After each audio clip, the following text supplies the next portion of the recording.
Bonjour tout le monde! Aujourd'hui, je veux vous parler de l'alimentation et de son impact sur le diabète.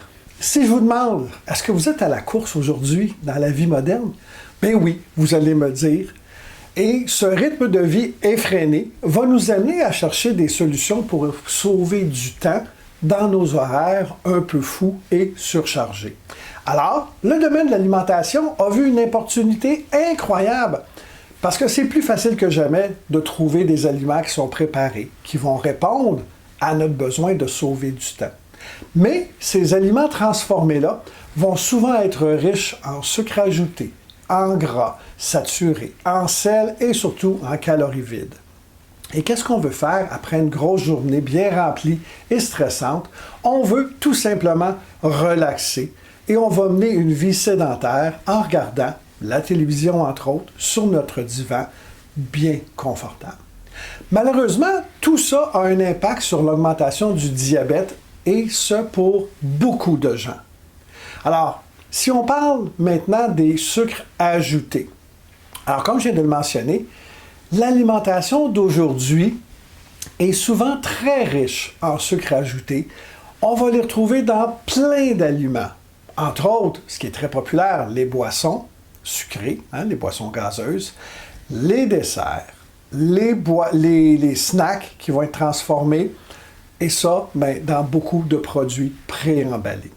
Et qu'est-ce qu'il va faire? C'est qu'une consommation excessive de ces sucres ajoutés peut entraîner une augmentation rapide de la glycémie et ça va mettre une pression sur le pancréas, qui est l'organe qui fournit l'insuline, afin de maintenir nos glycémies à des niveaux corrects.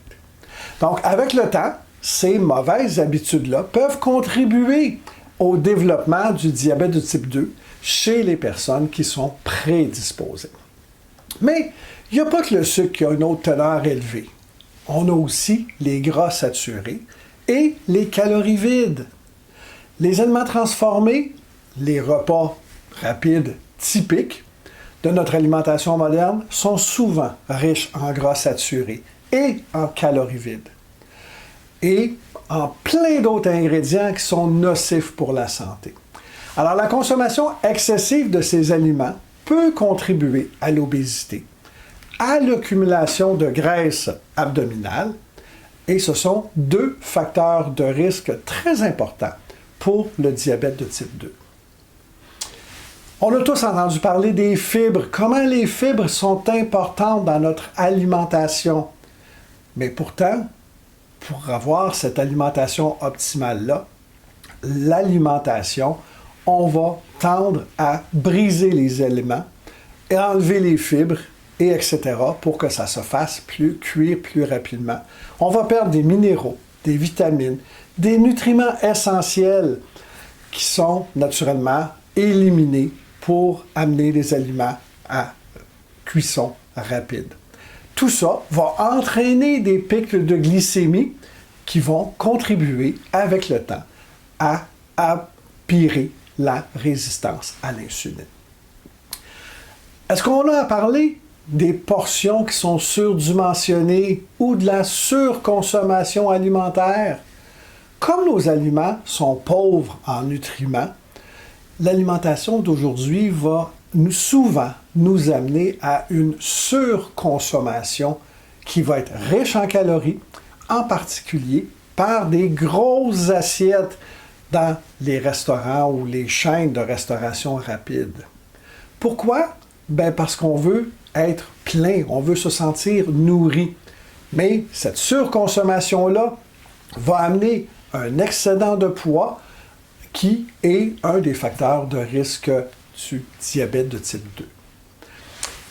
Finalement, tout ça nous amène à mener une vie qui est beaucoup plus sédentaire et on va passer des longues périodes assises. Pensez, on est assis dans l'autobus ou dans le train pour aller au boulot. On est assis au travail, on est assis à la maison. Ça va engendrer peu d'exercice et naturellement, on va se coller à nos écrans.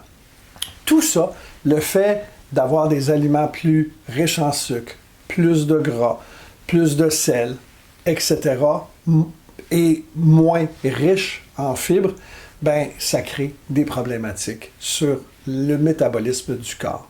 Donc, si je résume rapidement, généralement, l'alimentation du 21e siècle nous pousse à une surconsommation d'aliments transformés, riches en sucre ajouté, en gras ajouté, en calories vides et aussi à vivre dans un mode plus sédentaire qui va augmenter les chances d'avoir du diabète pour certaines populations.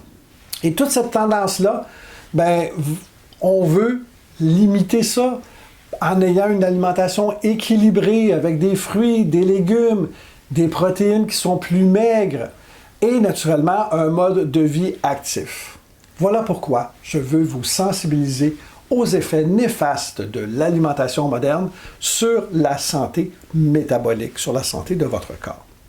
Alors, vous voulez en savoir plus? Ne manquez pas mes autres capsules sur le sujet pour optimiser votre santé et surtout, renseignez-vous sur le programme Meilleure Vie si vous êtes diabétique. Merci, bonne journée!